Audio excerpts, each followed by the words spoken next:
continuando con lo que viene a ser gnosis, algo que tiene que ver con los hoyos que se han encontrado en Egipto, en la región de Nahamani.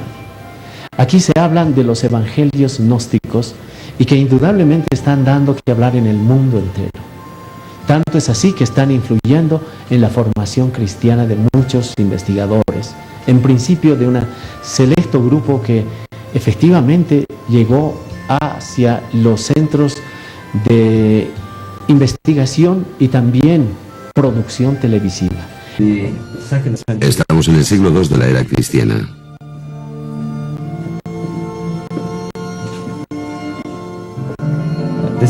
En el tiempo en que los cristianos no habían formulado aún su iconografía, sus símbolos o sus mitos, en un sentido, esto representa al otro mundo. Las regiones tenebrosas donde los iniciados contactaban con las divinidades. Es la luz que penetra en la oscuridad, buscando un camino a la vida futura. Los portales de la inmortalidad a través de la muerte. Y así, los iniciados llegaban aquí en total oscuridad, quizás sin antorchas, a impregnarse del espíritu del lugar. Simbolizaban el tránsito de la vida a la muerte y a la resurrección.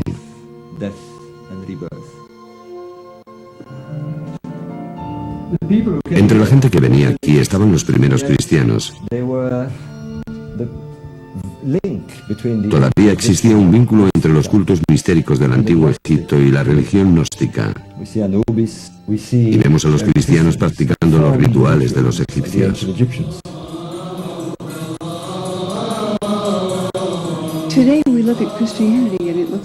Hoy vemos el cristianismo y parece muy variado, desde los baptistas a los ortodoxos rusos, a los calvinistas y a los católicos romanos. Pero en el siglo I la variedad era mayor aún, porque no existía el canon de las escrituras del Nuevo Testamento, ni un credo universal, ni tampoco una estructura específica. Lo que me fascina es que entonces el cristianismo era más plural de lo que es hoy.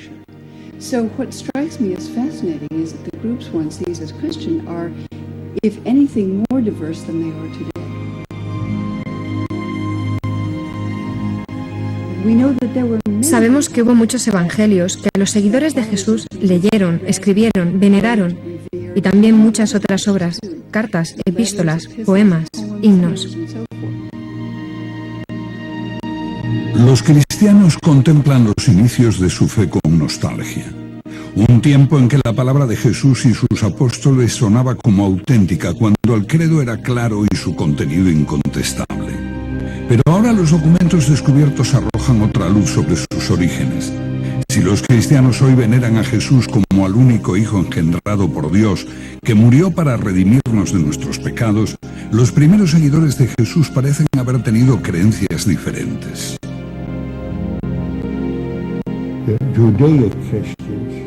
Los cristianos judaicos callaron sobre el valor de salvación del sacrificio de Cristo en la cruz.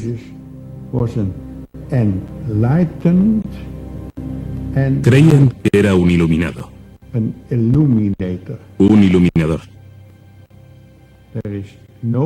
Para ellos, no hay nacimiento virginal, ni resurrección, ni cruz, solo las palabras de Jesús, percibido como la encarnación de la sabiduría divina.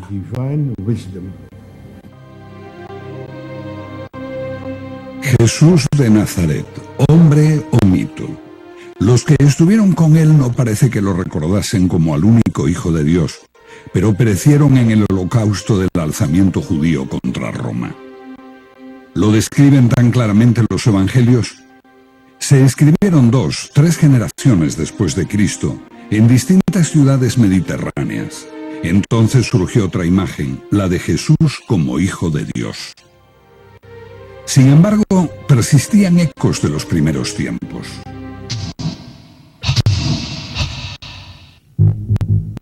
Edad Media, el sur de Francia. Una fe diferente surgía y proponía otra visión de Cristo. La Iglesia considera herejes a esa gente, peor que demonios. Durante décadas, la furia de la Iglesia se alza contra los cristianos gnósticos. Los cruzados diezmaron a la población. Se creó la Inquisición para quemar a esos cátaros, como ellos se llamaban a sí mismos, los purificados, los puros.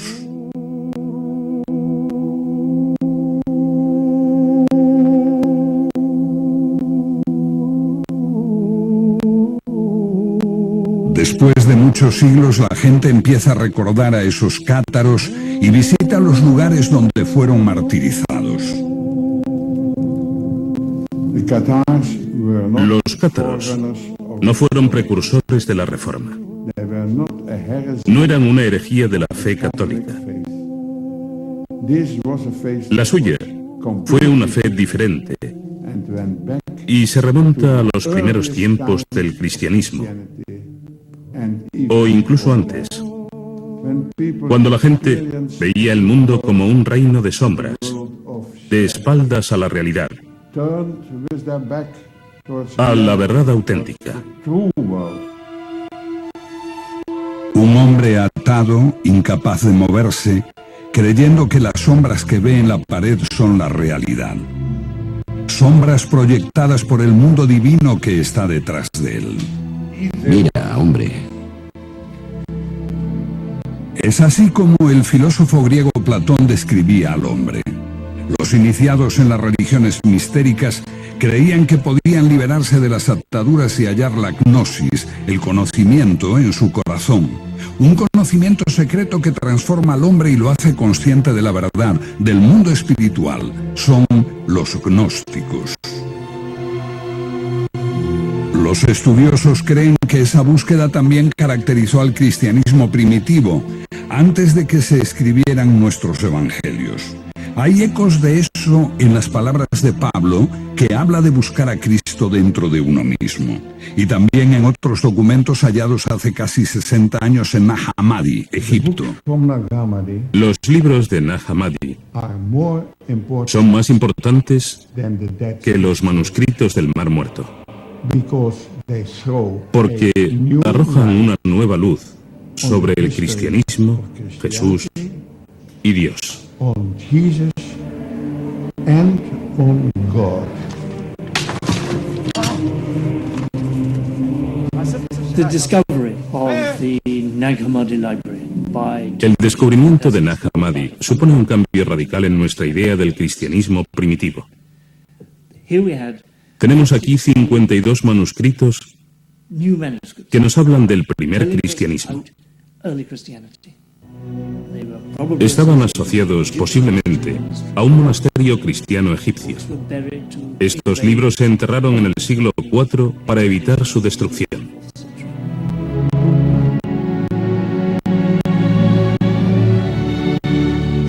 Nos dan abundante información. Es asombroso que los cristianos no se precipitasen a leer el Evangelio de Tomás y todos esos textos maravillosos.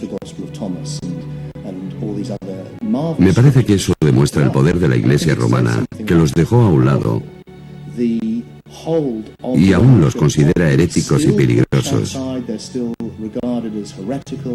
Y por supuesto lo son.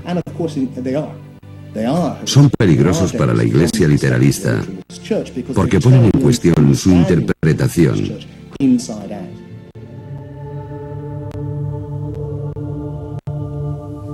They tell us about Nos hablan de las diversas formas of ways en que la gente creía que se podía hallar la salvación, by contemplating, por la contemplación, by expanding the por la expansión de la chispa divina que hay en nosotros, comunicándose con Dios, buscando en nuestra propia alma, una búsqueda individual de lo divino, sin la ayuda de sacerdotes u obispos. without the help of priests or bishops. Suena atractivo. Gnosticism El is amazing. gnosticismo es atractivo, I think sobre todo para la mente moderna, because it sells porque promueve una religión para el individuo, no para la Iglesia. by a church. I think Creo que es lo que los humanos han buscado siempre, what humans are hallar la divinidad por sí mismos. to try and find divinity by themselves. But that's to Pero esto es una simplificación, it is also porque se trata de algo mucho más complejo. in many ways En cierto modo, es como tomar un baño de espuma y que entre jabón en los ojos. thousands of soap bubbles Enceguece and a la vez que soap limpia. into your eyes. It's blinding, it's obscuring, as well as cleansing. It was already there in the Egyptian religion when they said Ya en la religión egipcia, after se decía que el hombre después de la muerte se convertía en Osiris, se integraba en Dios. Godhead. Man El hombre is es un Dios caído que recuerda el paraíso. that remembers heaven. That is the Este es el concepto de todos los misterios de la antigüedad, concept de Isis, de Mitra, de Adonis. of Adonis, everything. The central point El punto central del gnosticismo es que todos nacemos con una chispa divina dentro inside us, and the duty y que el deber de los creyentes es hallar esa chispa y expandirla, that divine tomar contacto con Dios mirando en nuestro interior. by looking inside ourselves. La gnosis Gnosis means Gnosis self-knowledge. significa autoconocimiento.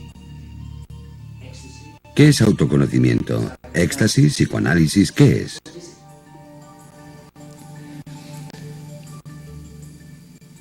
It's very difficult to explain what self Es muy difícil explicar qué es el autoconocimiento y cómo se obtiene. not like psychoanalysis. It's not No es como el psicoanálisis, of the soul. no es una exploración intelectual del alma ni el éxtasis. It's quiet contemplation by oneself Es la contemplación de uno mismo. of who you are. And how A veces con la ayuda de un líder. Es la quietud, una sincera búsqueda individual. Self-searching.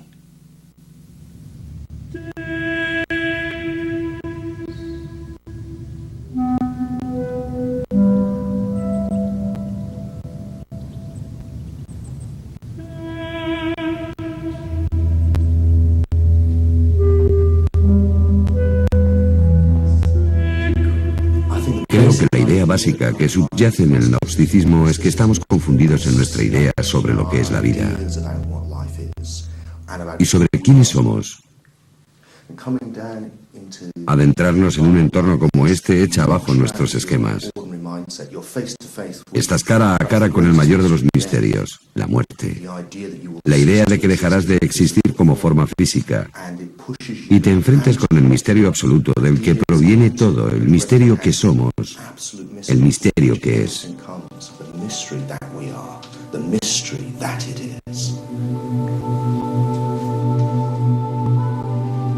Pero ¿por qué buscarlo en la oscuridad de estos corredores?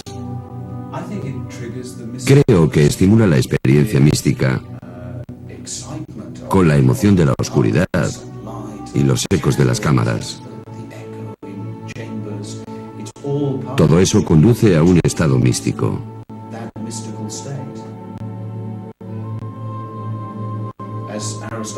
Como decía Aristóteles sobre los misterios, no vas allí a aprender, sino a experimentar.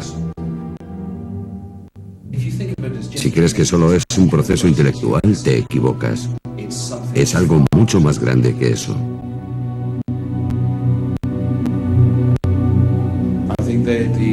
Creo que los antiguos habían comprendido que puedes aprender mucho, pero no tener un real conocimiento de ti mismo.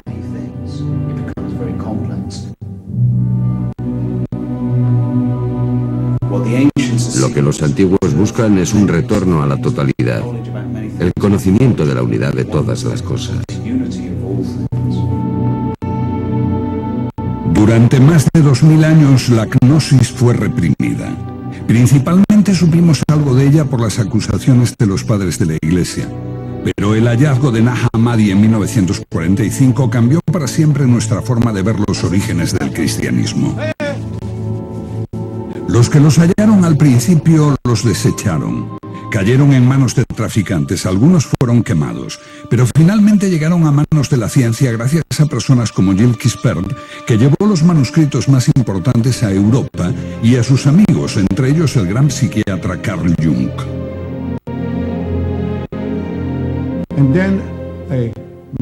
Entonces me fui a Egipto, a El Cairo. Y en esta sala negocié con el director de esta institución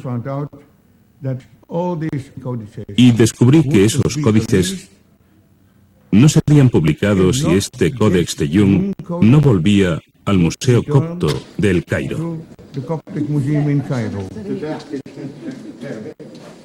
Ahora acumulan polvo en una pequeña sala, abiertos quizá una vez cada 10 años y solo en presencia de un funcionario del museo, la policía secreta y un juez. Quispel es bien recibido. Todos los manuscritos de Nag Hammadi se publicaron cuando devolvió el más preciado, el Evangelio de Tomás, con las palabras de Jesús.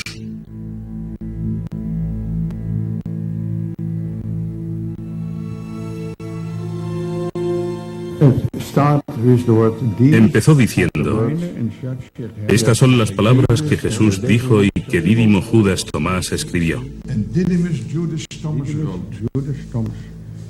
Y él dijo: quien descubre el sentido de estas palabras no conocerá la muerte. ¿Quién es Dídimo Tomás? Dídimo Judas Tomás significa Judas el mellizo o el gemelo. Fue uno de los hermanos de Jesús.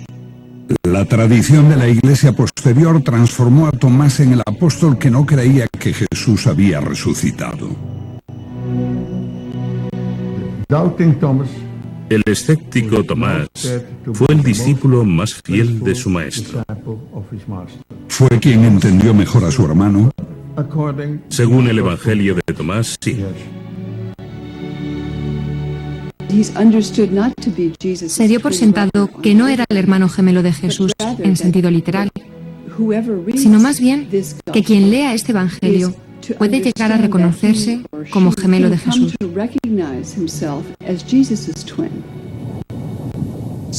Dado que se ha dicho que eres mi gemelo y auténtico compañero, examínate a ti mismo.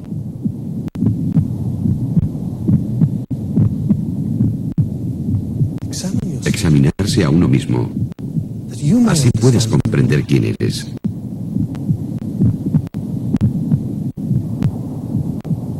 Y serás llamado, porque el que no se conoce a sí mismo nada sabe. Pero el que se conoce llega simultáneamente a la profundidad de todo. Lo que tienes dentro te salvará.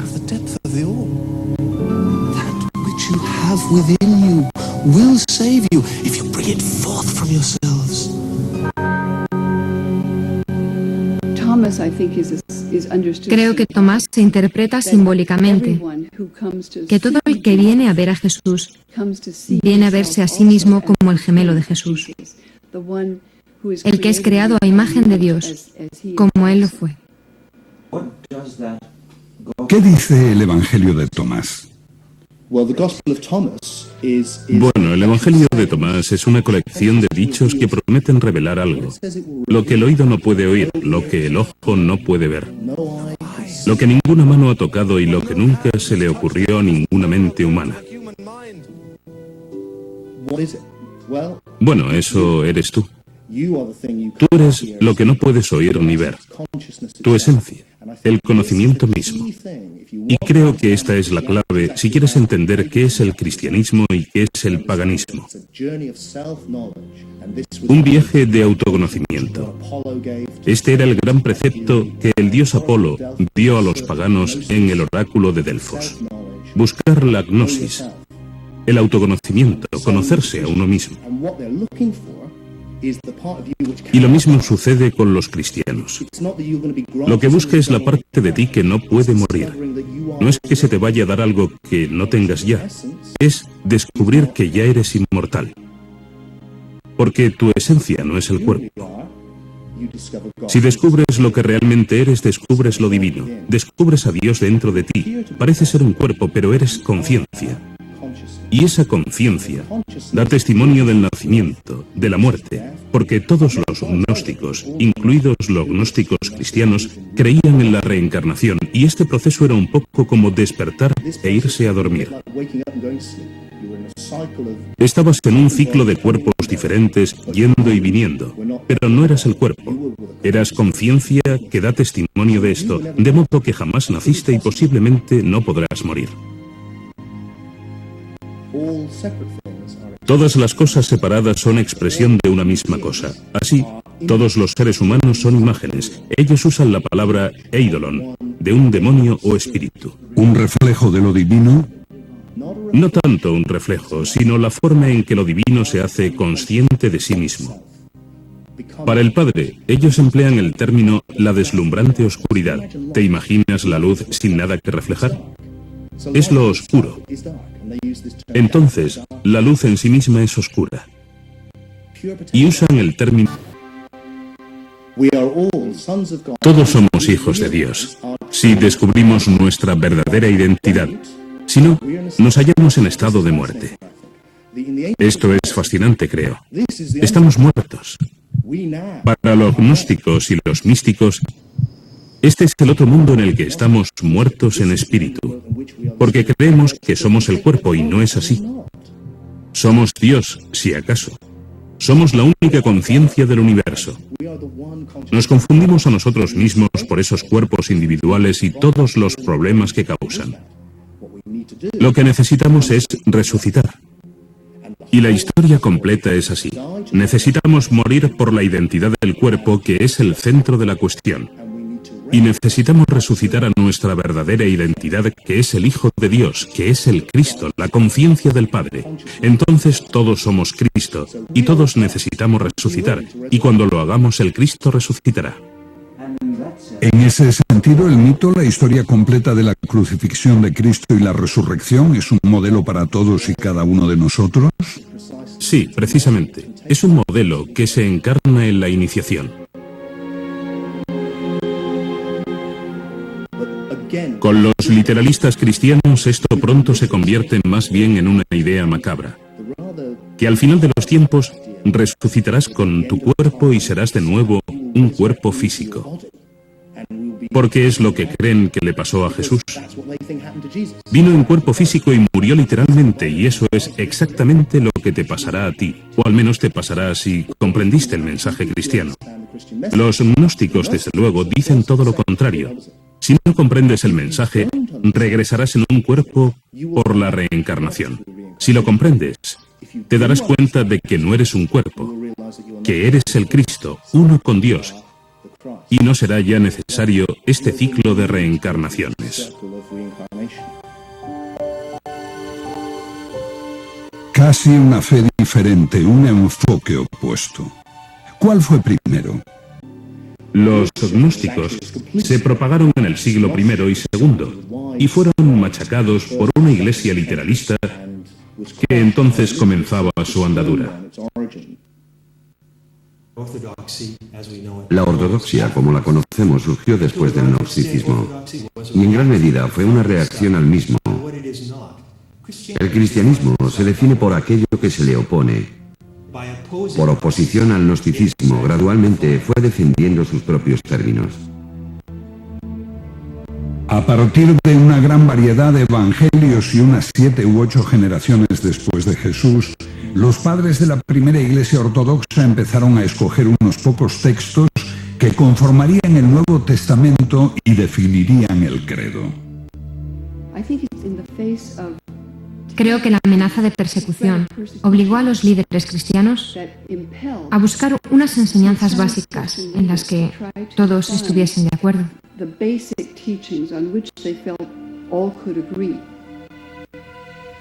En esta selección, las opiniones gnósticas eran demasiado complejas y fueron desestimadas.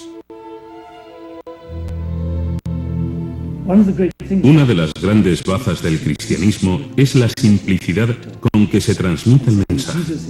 Decir que Jesús es el Hijo de Dios, Jesús vino a salvarnos por nuestros pecados. Jesús murió por nosotros, sabiendo que estas insignificancias son el pase que da entrada a la Iglesia cristiana.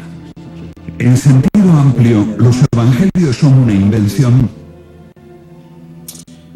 Creo que es un error verlos como una invención, pero se prestan a interpretaciones ambivalentes. Por ejemplo, Pablo dice hablar de dos formas al mismo tiempo. Para los que pueden oír el mensaje espiritual y para quienes solo pueden entenderlo literalmente. Si tomamos la frase que aparece en muchas iglesias, nadie llega al Padre sino a través de mí, vemos que para los gnósticos, esto significa que para llegar a Dios tienes que ser consciente de lo que esta figura representa en ti. Y este es el mensaje de Pablo. Para llegar a Dios debes hallar al Cristo dentro, como una alegoría de la verdad. Pero el literalismo dice, no, este es el único camino. Creo que después de tener esta idea de una encarnación literal del Hijo de Dios, no la de un mítico Hijo de Dios, entonces, el concepto es que para tu propio bien debes salvar el alma de otros. Y todos deben creer esto, obligados por su propio bien. Así tienes el mandato divino de ser autoritario. Los cristianos lo tomaban todo como algo personal. Pero cuando personalizas a la divinidad, la cargas con toda la ira, críticas, resentimiento y agresividad que existe en la personalidad humana. ¡Hereje! Los cristianos se enfadaron mucho porque tomaban como algo personal que su Salvador fuese rechazado. Los gnósticos solo querían descubrir dónde estaba la verdad. Los gnósticos atacaron las opiniones de los primeros cristianos. Pero los cristianos no solo atacaron las opiniones de los gnósticos, atacaron a los propios gnósticos. Ambas creencias podrían haber coexistido, pero con la aparición de este hombre, Constantino, el primer emperador romano en abrazar la fe cristiana, se despertó el ansia de alcanzar el poder supremo en la joven iglesia.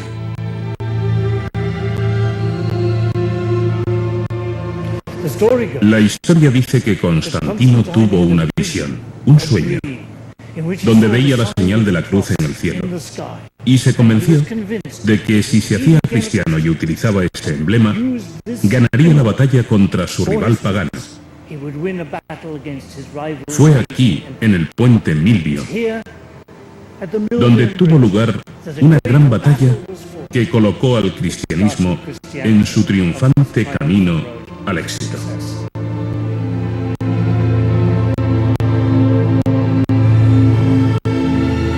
En el Concilio de Nicea, año 324, Constantino establece todas las diferencias respecto al credo. Compañeros ministros, creemos en un Señor, Jesucristo, el Hijo de Dios, un Dios de Dios. 3 siglos después de su muerte, Jesús es proclamado Hijo de Dios por decreto imperial, y se prohíbe cualquier otra opinión.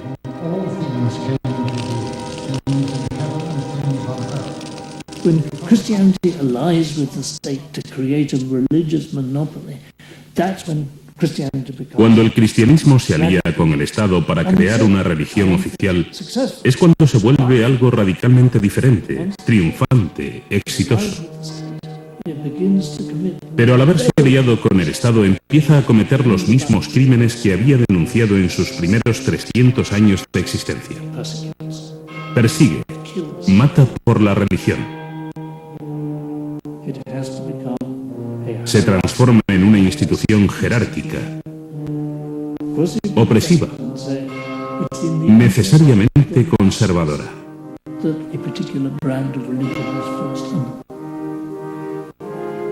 But it's not my fantasy, my imagination of how religion best proceeds.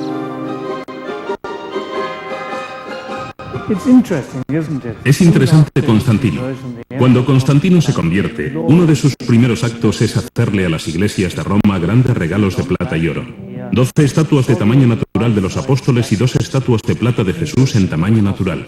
Así, 20 años después de su conversión, las iglesias de Roma parecen templos paganos, y esto es solo una muestra de la riqueza que obtiene la iglesia en el siglo IV.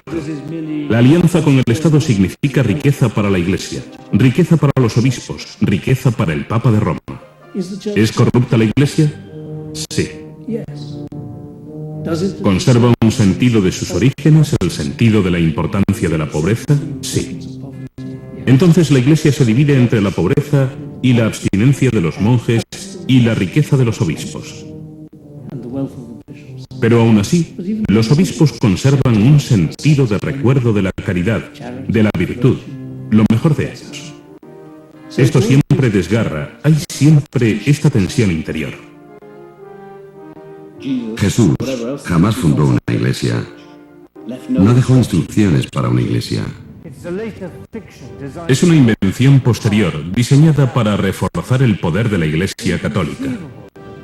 Es inconcebible que Jesús, un simple hombre de Galilea, pretendiese fundar una iglesia universal.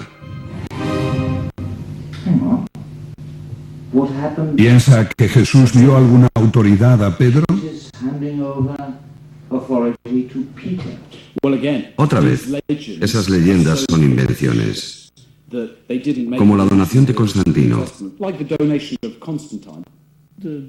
La donación de Constantino es una farsa. Había un documento que la Iglesia en la Edad Media afirmaba que era un contrato escrito por Constantino en su lecho de muerte. Aquí os doy el imperio para que lo custodiéis. Entonces, cuando este se reveló como una falsificación, se inició la Reforma Protestante. De algún modo, todo lo que hemos hecho es escuchar a los perdedores. Fueron destruidos en el siglo IV. Hemos retrocedido y dijimos, solo porque perdieron esa batalla, solo porque la Iglesia romana, con sus ideas de un Jesús histórico y una religión literalista, tomó el mando, no quiere decir que su versión de los hechos sea la verdadera. ¿Qué le pasó a los perdedores? Fueron erradicados. Todos los que conociesen la otra historia, gnósticos y paganos, fueron expulsados del imperio. Los templos se derribaron, los filósofos fueron asesinados, los libros prohibidos y quemados. Si el cristianismo era la religión favorita de Dios, entonces uno podía pensar que al triunfar se hubiera entrado en la Edad de Oro. Todo lo contrario, se entró en un tiempo de oscuridad, en el que la gente incluso olvidó cómo hacer casas de ladrillos.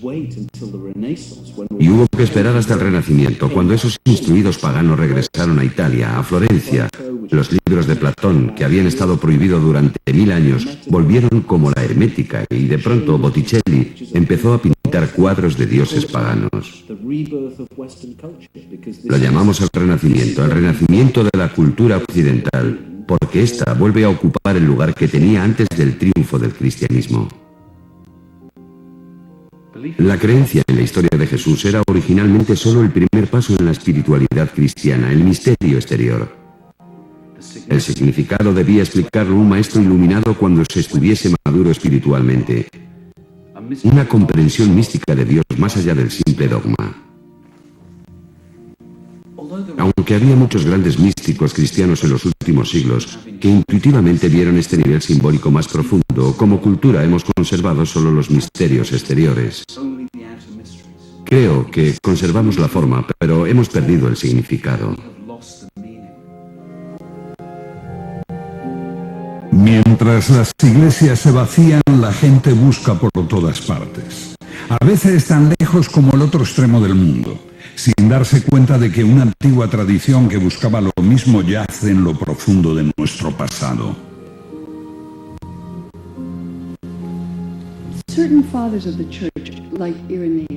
Ciertos padres de la Iglesia, como Irineo, en sus famosos 5 volúmenes contra los herejes, dice que comúnmente son considerados cristianos, pero que no lo son herejes.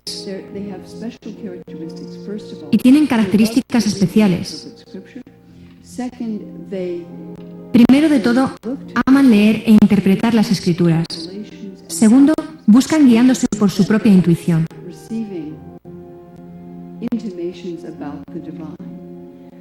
Tercero, están investigando constantemente, siempre abiertos a nuevas exploraciones.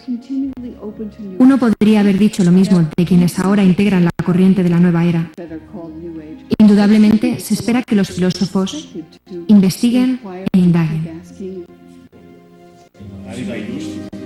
Preguntando, uno encuentra una tradición desarraigada, interrumpida por muchos siglos, complicada, a veces confusa.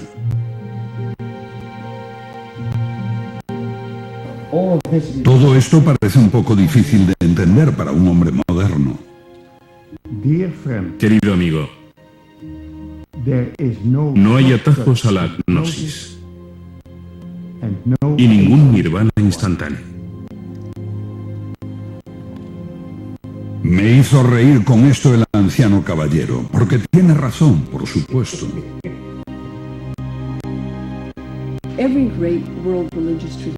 Toda gran tradición religiosa mundial, ya sea el hinduismo, el budismo, el islamismo, el judaísmo, tienen las enseñanzas para todos. La enseñanza esotérica, que se supone siguen todos sus fieles. Y también una enseñanza esotérica o mística. La única que no lo tiene es el cristianismo occidental. Creo que es lamentable que haya sido considerado herético ese camino que mucha gente busca para su propia integridad y desarrollo. Either heretical or a pathway